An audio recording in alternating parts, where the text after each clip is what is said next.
السلام علیکم دوستانو، څنګه امید لرم تاسو به روغ جوړ او خوشحاله به یئ. ملګرو، زه به نن تاسو ته چې کوم دی د میلیان ګولو باره کې خبرې کوم چې میلیان ګولۍ څه کار ورکوي او دې پیسې څه نقصانات څه دي.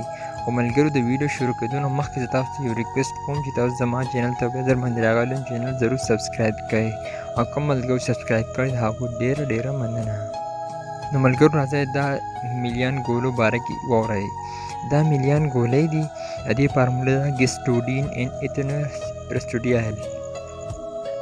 ستاسو په زړه کې به دا سوال هم راځي چې دا استعمالیږي د څه لپاره؟ نو بېغمه شئ، زه به تاسو ته اوس ووایم.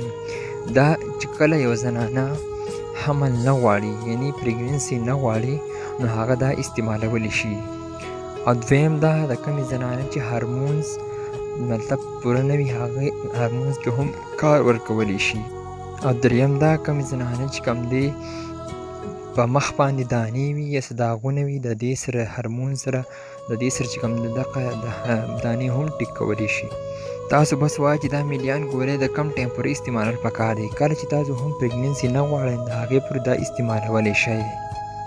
دې طریقه کار دا دی چې د ورځې تاسو یو ټیبلټ استعمالولی شئ، ځکه چې په دې کې چې کوم دی 21 ګولۍ وي، یو پلته وي.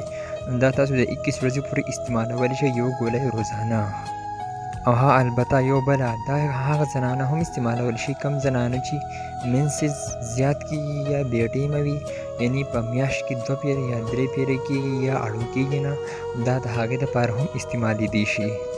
او دا ټیبلټ تاسو د هر میډیکل سټور نه میلاویدی شي.